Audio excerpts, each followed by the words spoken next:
To think 40 years ago tonight, we didn't even know if we would move to the West End from the Barbican Theatre. And here we are, in front of this incredible cast all this time later. It's been extraordinary. Les Mis has been the most remarkable family that has grown and grown and grown. It started in the theatre, it's moved to the movies, and now it's in arenas. So it's been the most amazing few days here, when people have crossed the generations. Swings who've become Jean Valjeans, young Cazettes who've become old Cazettes, who've become Fontines, and are now Madame Thénardiers. There are several Mariuses that I've already booked to play the bishop. And it's been fantastic. I realise more than half my life is either represented on this stage or in this auditorium. It's fantastic.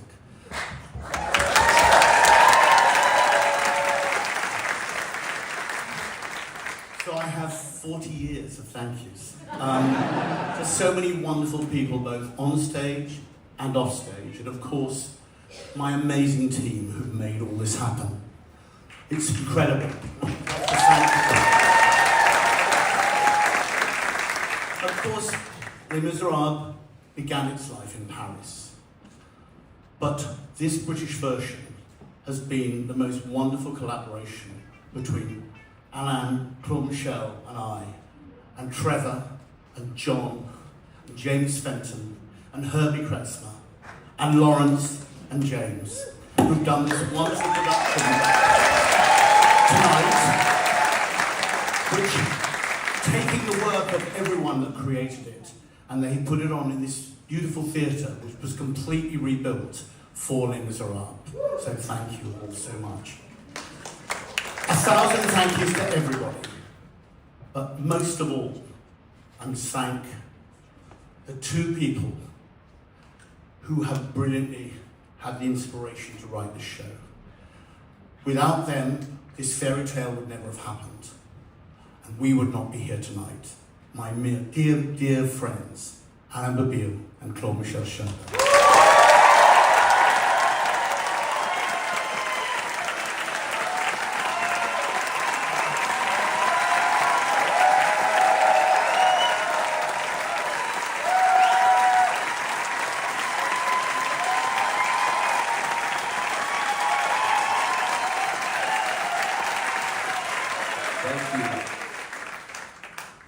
You can dream all the dreams you want, but you have to be seriously out of your mind, or under some strong substance,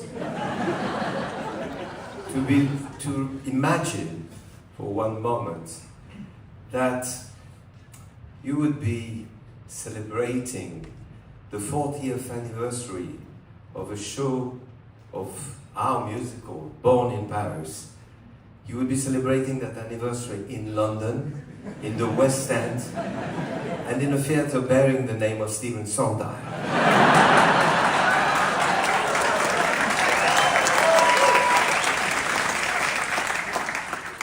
The someone out of his mind called us back in 1983 and said, I'm Cameron Mackintosh.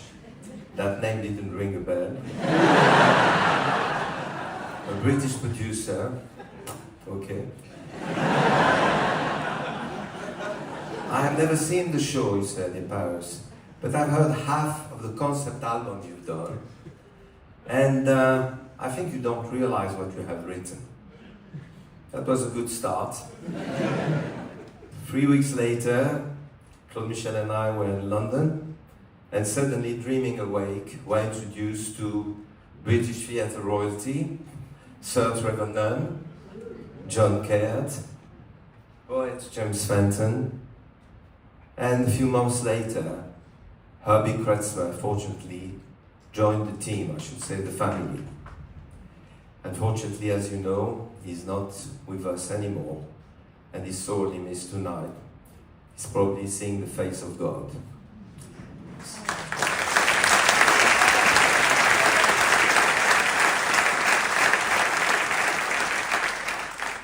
So I want to thank you for helping us to shape up our original work to what it has become today, which was a wonderful collaboration, a work of several weeks, month, at the Barbican, in order to make it the finished musical that audiences have loved. Well, some hiccups on the way, like a few weeks before the first preview, an English daily whose title was "What Can Be Worse Than a Bad Musical?" A French musical.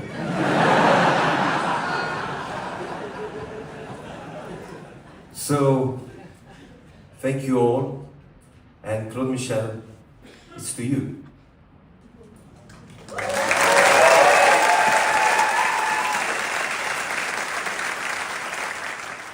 Can you imagine the amount of work to have to deal 40 years with the Cameron Macintosh? Wait. With the Cameron Macintosh Symphonic Orchestra playing every night the score. I really need the help of a lot of people.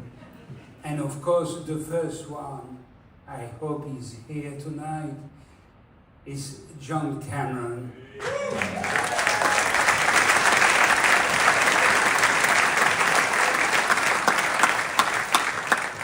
He started by being sick in a dinner we had in Paris. What food? Yeah. And after, I have other collaborators, because one night we went to see Evita, or I can't remember which one. You know, there was many shows in London already. And Cameron asked me to rush. Okay, so, and we saw a production on stage, and we didn't see the microphone. There was no mic. We thought it was a miracle when we realized that they had little mic here. And we said, but who did that? So everybody told us, but it's a new concept by Andrew Bruce in a company called Autograph.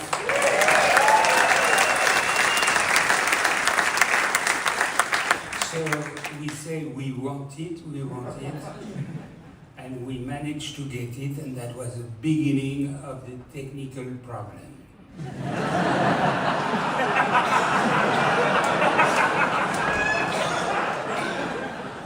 So we had to keep going, and a wonderful thing did happen to me, is that part of the young team working with Cameron, I met somebody I like very much. We have been collaborating very closely together, and he's still there tonight, working for us on all the shows we've been written. It's not so much of him. And, but thanks to him, thanks to Stephen Metcalf.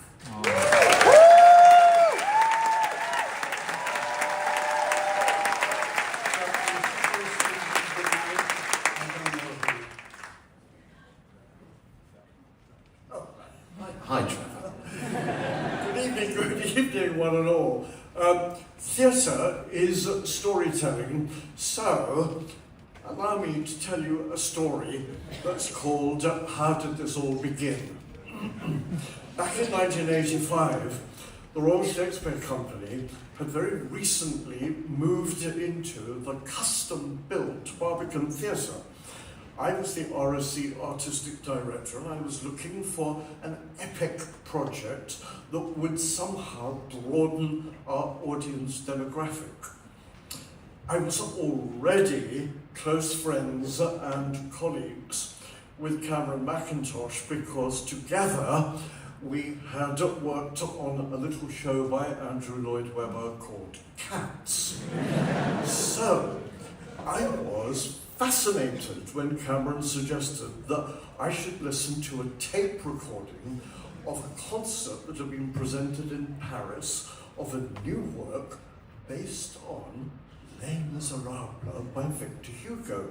Well, luckily, I'd read that thrilling novel as a student. So, could this be what I was looking for?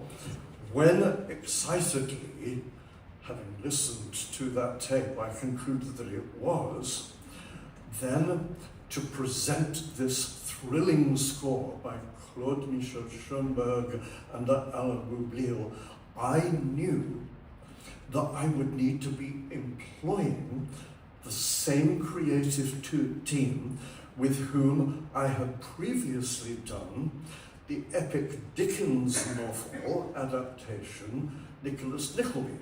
So, my co-director, John Caird, my designer, John Napier, lighting designer, David Hersey, they all had to come back in and work on this.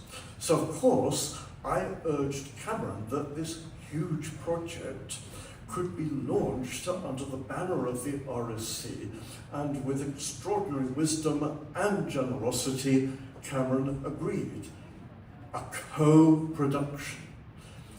This meant that with the RSC long-term contract acting company, we were able to do a period of improvisational work, including movement work under the direction of brilliant Kate Flatt, and to organise a longer rehearsal period than the commercial theatre would ever contemplate. Of course, the hope was that the RSC production would then transfer into the West End. Previews at the Barbican, standing ovations every night, including press night, then the reviews. Total thumbs down across the board. Can you believe that? The reviews said, how dare they do this to Victor Hugo? Or, who needs to be bored for 3 hours by a French novel? The press decided our show was a flop. As the creative team gathered for lunch the next day, a lunch intended to discuss the possible West End transfer, the atmosphere was like a funeral wake. Grim occasion, minus all laughter, all chatter. There were no mobile phones back then. A waiter came to the room that we were in and asked if a Mr. Cameron McIntosh could come to the front desk to take a phone call. He did, and was gone for about 5 minutes. Then it happened. Cameron returned, tapped his glass, silence. Then he said, that was the Barbican Theatre box office on the phone. There are queues around the block. They need to take on more staff to cope with huge telephone bookings. We're transferring to the West End.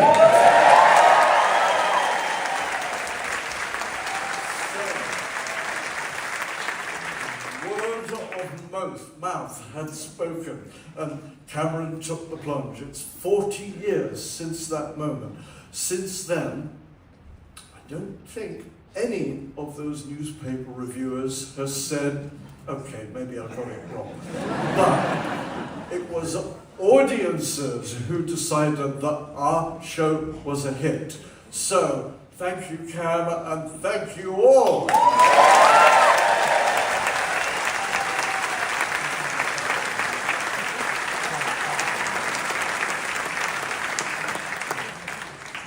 My mic stand. Hi, John. Of course, Trevor and I were greatly blessed in our amazing creative collaborators.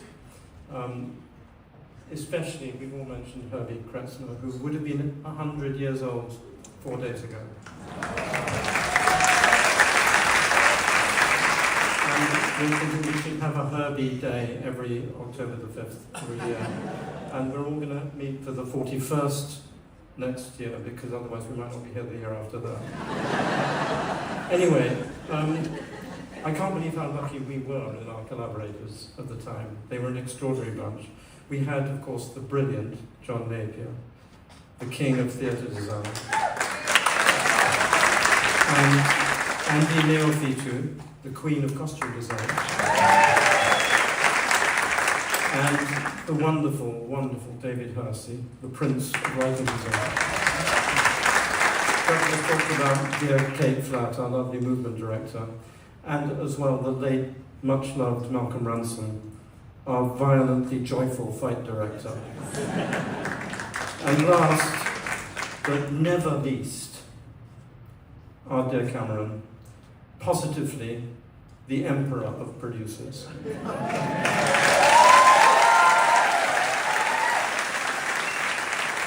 Let's have a big applause for this amazing team of people here.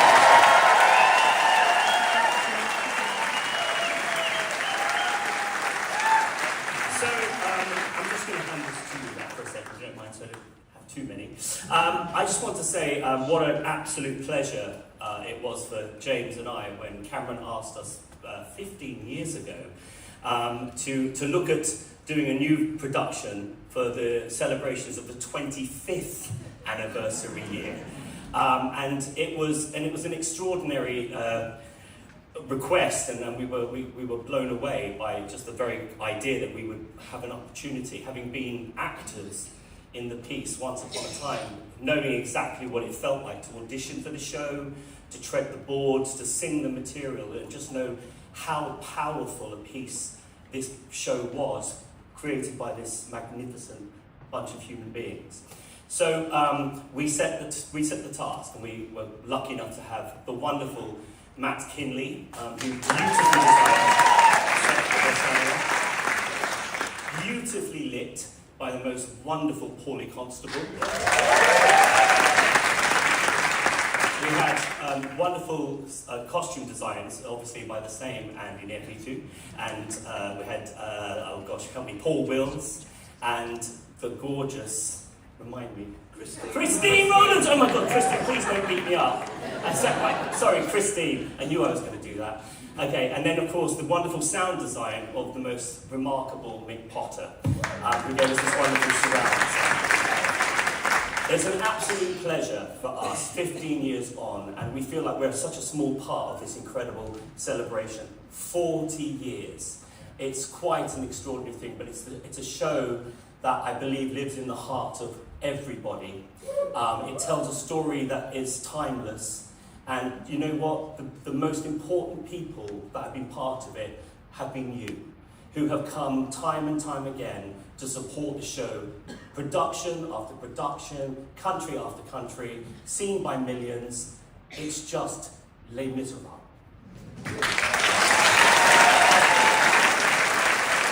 Okay, very quickly. Thank you all for being here. We've got another little bit to show you, which you're all going to love, I promise you. I'd like to thank everyone, all the crew back here and through the years that have been so bloody brilliant. I'd like to thank all the dressers who love their stuff around this building, countless hours. It's just brilliant. Thank you all very much indeed. And I'd just like to say, the greatest privilege of my professional life is to be stood here sharing the same space with these brilliant individuals. I thank you from the bottom of my heart. Have a great night. Good night. Thank you. Now we've reached the intermission. I am so thrilled to bring onto the stage, from the 40 years that we've had, some of those brilliant artists, stars in their multitudes, to entertain you tonight with this new show.